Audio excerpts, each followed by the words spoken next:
Hi guys, this is Shivani and welcome to JKSSB classes. Hope you all are doing good. तो यहाँ पे मैं JNK reorganization act की एक शॉर्ट सी रिवीजन दूंगी स्टार्ट में। देन उसके बाद JNK रीऑर्गेनाइजेशन एक्ट 2019 पूरा कम्प्लीटली डिस्कस होगा यहाँ पे। और टेलीग्राम चैनल पे आपको सारा study material, handwritten notes मिल जाएंगे, चाहे वो जम्मू कश्मीर की हिस्ट्री है, ठीक है, उसमें complete geography, art and culture, economy, history of Kashmir and Jammu. Then उसके बाद आपको वहाँ पे कंप्यूटर के नोट्स मिल जाएंगे, handwritten, plus the important updated material जो भी लास्ट 2 ईयर्स में इंपॉर्टेंट टॉपिक्स आए हैं कंप्यूटर के। And the third thing, environment and ecology के हैंड रिटन नोट्स, ठीक है, वो सब वहाँ पे आपको मिलेंगे। और प्लस अगर आपको किसी भी तरह की जॉब अपडेट चाहिए तो you can follow the channel learn with Varun. Telegram link भी डिस्क्रिप्शन बॉक्स में मिल जाएगा उसका, और यूट्यूब चैनल का भी लिंक आपको डिस्क्रिप्शन बॉक्स में मिल जाएगा, ठीक है। तो यहाँ पे अब आगे हम डिस्कस करते हैं पहले कुछ चीज़ें। JNK रीऑर्गेनाइजेशन एक्ट, ठीक है, अभी सिर्फ डिस्कशन है छोटी सी कि ईज़ हो जाए आगे समझने के लिए। अब JNK रीऑर्गेनाइजेशन एक्ट आता कब है? 2019 में। कौन लाता है? अमित शाह लाते हैं, ठीक है, मिनिस्ट्री ऑफ होम अफेयर्स। कुछ पॉइंट्स हैं जो याद रखने हैं, ठीक है। Ministry of home affair Amit Shah ji के द्वारा ये प्रेजेंट किया जाता है। कहाँ पे पहले प्रेजेंट होता है? ये राज्यसभा में, फिर लोकसभा में जाता है, देन उसको प्रेसिडेंट असेंट मिलता है और फिर वो लॉ या एक्ट बनता है एंड फाइनल एनफोर्स होता है। अब उसके लिए आपको कुछ डेट्स हैं, वेरी इंपॉर्टेंट डेट्स जो याद रखनी है। 19 दिसंबर 2018, ठीक है। देन 5 अगस्त 2019, 6 अगस्त 2019, 9 अगस्त एंड लास्ट 31। अभी आपने लिखना कुछ नहीं है, सारी चीज़ें आपको थ्योरेटिकली नोट्स में मिल जाएंगी टेलीग्राम चैनल पे। एंड प्लस यहाँ पे भी मैं आगे जो लेक्चर्स होंगे उसमें डिटेल थ्योरी आएगी। ये सिर्फ कि एक बार समझ आ जाएं चीज़ें, देन फिर प्रोसीड करते हैं आगे। अब 19 दिसंबर 2018 को क्या हुआ था? अभी ये क्या रीऑर्गेनाइजेशन एक्ट एकदम से थोड़ी ना आ गया, ये पहले से ही प्लानिंग थी, ठीक है। और उस चीज़ को करने के लिए, इस चीज़ को एप्लीकेबल करने के लिए पहले कुछ चीज़ें की गई कि वो प्रोसेस जो है वो सक्सेसफुल हो। यहाँ पे किया गया प्रेसिडेंट रूल। अब प्रेसिडेंट रूल तो बहुत बार लगता है, बट उसमें कभी भी मेंशन नहीं होता दैट व्हाट। 2 चीज़ें हैं जो प्रेसिडेंट रूल जब भी लगता है कभी स्पेशली मेंशन नहीं की जाती हैं। वो 2 चीज़ें कौन सी हैं? That is governor is equal to the president and state legislative assembly is equal to parliament. ये यहाँ पे थर्ड लाइन में मेंशन हुई 2 चीज़ें कि जो गवर्नर होगा वो प्रेसिडेंट के इक्विवेलेंट होगा एंड जो स्टेट लेजिस्लेटिव असेंबली होगी वो पार्लियामेंट के इक्विवेलेंट होगी। अब आपको पता होना चाहिए कि स्टेट लेजिस्लेटिव असेंबली क्या है एंड पार्लियामेंट क्या है, ठीक है। स्टेट लेजिस्लेटिव असेंबली लॉज बनाती है with in the state. It's like a parliament like body, ठीक है। पार्लियामेंट की तरह जैसे पार्लियामेंट है, ठीक है। पार्लियामेंट क्या करता है? लॉ फॉर्म करता है। और पार्लियामेंट के भी ऊपर होता है इंडियन कॉन्स्टिट्यूशन, जो उसको अलो करता है, उसको आर्टिकल्स देता है, पार्ट्स देता है, सेक्शन शेड्यूल देता है, उसके accordingly then works the parliament. Indian constitution ही उसको अलो करता है, इतनी सारी चीज़ें देता है, और पार्लियामेंट काम करती है, लॉ बनाती है, लॉ मेकिंग बॉडी है सबसे बड़ी। उसी तरह same with that of the parliament state legislative assembly होती है जो with in the state law बनाती है, ठीक है। अब कुछ टॉपिक्स होते हैं जैसे डिफेंस है, करेंसी है, ठीक है, ये आते हैं नेशनल लेवल के टॉपिक्स। अगर इन पे लॉ फ्रेम करना होगा तो कौन करेगा? पार्लियामेंट करेगी, ठीक है। अगर आपको आंसर्स पता है कमेंट सेक्शन में ड्रॉप करो आंसर्स। और जो स्टेट लेवल के काम होते हैं लाइक हेल्थ, सैनिटेशन, ये सब चीज़ें आगे हम डिस्कस करेंगे डिटेल में, उस पे लॉ बनाती है स्टेट लेजिस्लेटिव असेंबली। अब फाइनली स्टेट लेजिस्लेटिव असेंबली जो है ना, क्या हुई है? स्टेट लेजिस्लेटिव असेंबली ये पार्लियामेंट लाइक बॉडी है जो लॉ फ्रेम करती है with in the state, and parliament एक बड़ी लॉ मेकिंग बॉडी है जो इंडियन कॉन्स्टिट्यूशन के हिसाब से काम करती है, ठीक है। ये सब चीज़ें हो गई यहाँ पे। अब ये सब क्यों करना पड़ा? क्योंकि ये चीज़ को लागू करना था JNK स्टेट में। J&K स्टेट को 2 यूटीज़ में बाइफरकेट करना था, एक J&K यूटी एंड एक Ladakh UT. J&K UT with the legislature and Ladakh UT without legislature. ये आगे सेक्शन शेड्यूल्स या स्केड्यूल्स में हम पढ़ेंगे, ठीक है, क्योंकि क्वेश्चन आता है कहाँ पे ये मेंशन है कि J&K विद लेजिस्लेचर कौन सा पार्ट है, कौन सा स्केड्यूल है, कौन सा सेक्शन है, ठीक है। और उसी तरह ये पूछ सकते हैं, वुमेन का पूछ सकते हैं, एज क्राइटेरिया पूछ सकते हैं। 24 POK के लिए सीट्स रिजर्व हैं, ये कौन सी पार्ट सेक्शन स्केड्यूल में लिखा हुआ है, ऐसे से क्वेश्चंस जो हैं वो बनते हैं। अब 5 अगस्त को वो होता है पास राज्यसभा में, 6 को होता है लोकसभा में। इतनी फास्ट ये प्रोसेस होता है कि राज्यसभा में जैसे जैसे जैसे ये बिल इंट्रोड्यूस हुआ वैसे ही पास हो गया। Bill and act are 2 things, ठीक है। बिल होता है जब हमें किसी चीज़ को लागू करवाना हो किसी भी जगह में, तो हम राज्यसभा या लोकसभा में उसको इंट्रोड्यूस करते हैं ताकि उसको आगे फर्दर वो देखें सब, प्रेसिडेंट असेंट दे और फिर वो क्या बने, लॉ या एक्ट। तो ये लॉ या एक्ट बनने तक बीच में जो चीज़ है दैट इज़ प्रेसिडेंट असेंट।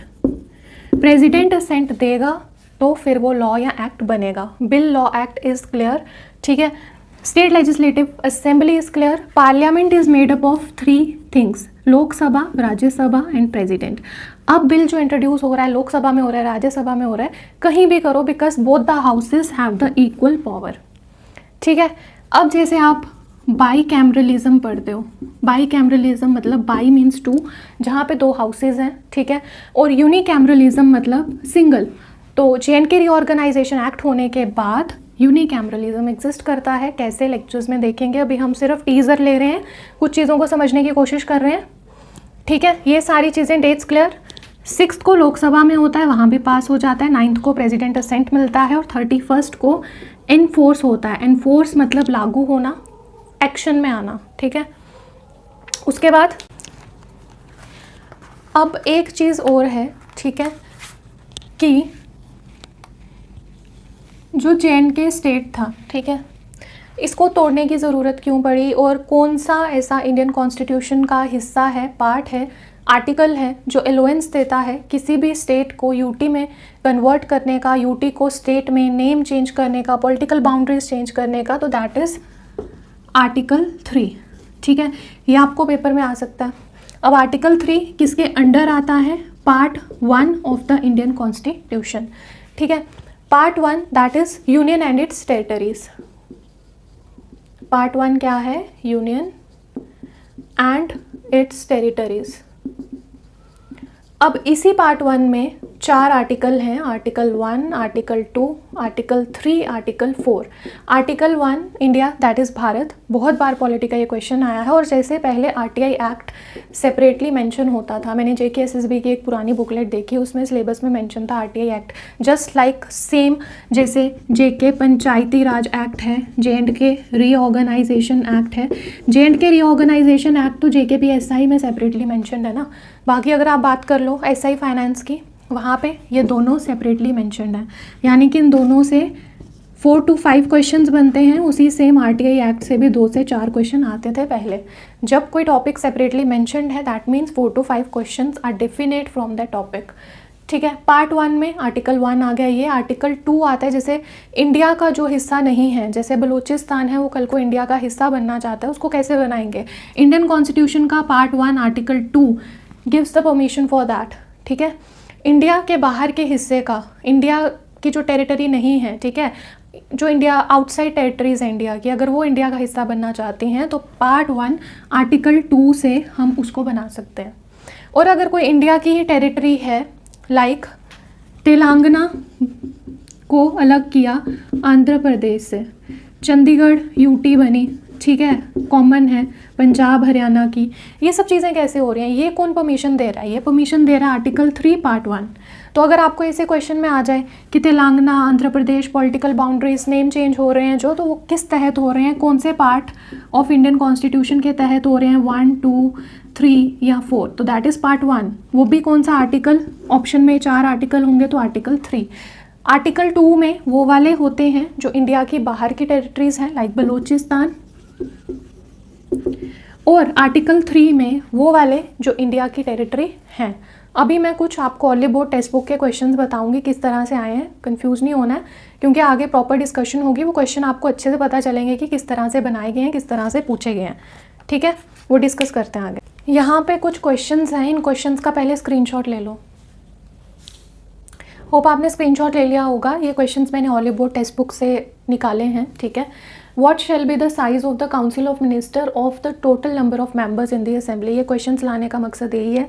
एक ओवरव्यू ले लो क्वेश्चंस का, देख लो किस तरह से क्वेश्चन बन रहा है, ऑप्शंस क्या हैं, और फिर पहले थोड़ा सा थ्योरी पढ़नी है, फिर क्वेश्चंस देखने हैं सारे उस टॉपिक के रिलेटेड, स्पेसिफिक टॉपिक के रिलेटेड, चाहे वो J&K रीऑर्गेनाइजेशन एक्ट है, चाहे वो पंचायती राज है। ठीक है, फिर उसके क्वेश्चंस देखने हैं, फिर दोबारा थ्योरी पे आना है, ताकि सारी चीज़ें जो हैं वो क्लियर हो जाएं। तो यहाँ पे है 15, 10, 12, 20। अब इसका आंसर मैं सिर्फ बताऊंगी, एक्सप्लेनेशन नहीं दूंगी अभी जस्ट आप ऑप्शन और क्वेश्चन देखो। 10% है, अब ये 10% मैं आपको आगे चल के बताऊंगी कि ये किस सेक्शन में था। अगर आपने उस सेक्शन को एक वे में पढ़ा होता तो ये क्वेश्चन आपका किस तरह से सॉल्व हो सकता था। ठीक है, क्योंकि हम जब लेंथी चीज़ें आने लगती हैं हम उनको छोड़ देते हैं, निगलेक्ट कर देते हैं, बट ये क्वेश्चन वहीं से बना है। ठीक है, आगे जब हम सेक्शंस पढ़ेंगे वहाँ पे मैं पूरा बताऊंगी कि ये पैराग्राफ था और वहाँ से ये क्वेश्चन बना है।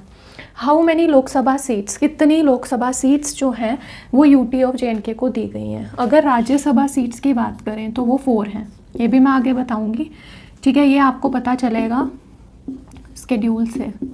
ठीक है, जो 5 स्केड्यूल्स हैं ना, कितने पार्ट्स या चैप्टर हैं 14, J&K पंचायती राज में भी 14 है, सेक्शंस हैं 103 और शेड्यूल हैं 5। इन्हीं 5 शेड्यूल में ये कहानी है आपकी। राज्यसभा की 4 है, लोकसभा की बात करें तो J&K में टोटल है 6, जिसमें से 5 J&K को हैं और लद्दाख को 1 है।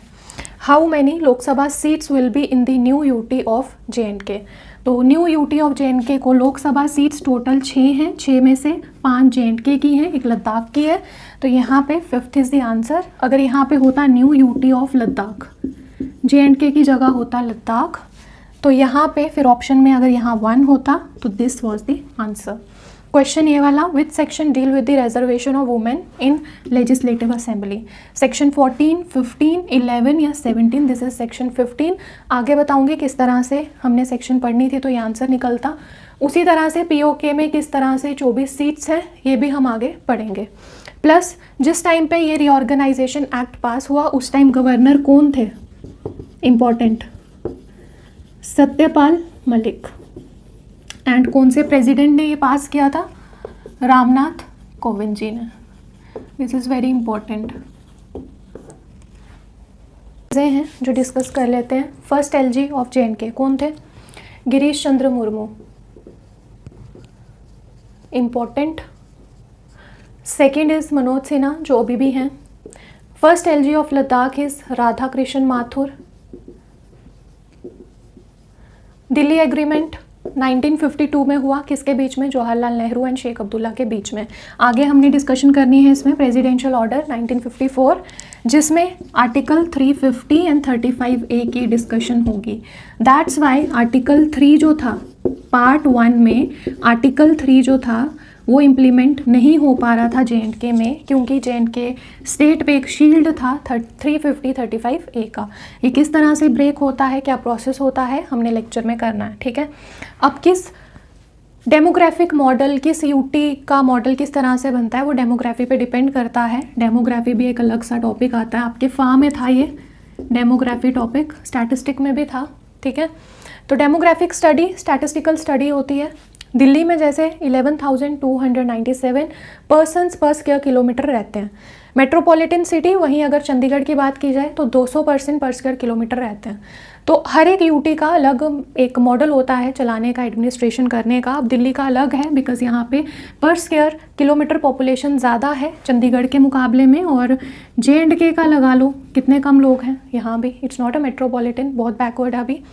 ठीक है, तो अलग अलग यूटी को एडमिनिस्टर करने के लिए अलग अलग यूटी का मॉडल चलता है, और J&K के लिए फॉलो होता है पुडुचेरी का model. This is very important under article 239A। इसको कैसे याद रखना था, 239, 2 के बाद क्या आता है 3, और 3 × 3 क्या होता है 9, 2 3 9 आर्टिकल J&K रीऑर्गेनाइजेशन एक्ट। अगर हम पंचायती राज की बात करें तो वहाँ पे है 2 4 3, यानी 2 × 2 4, 4 - 1 is 3। इस तरह से if you can remember you can use this trick. आगे हम इसके आगे बढ़ते हैं।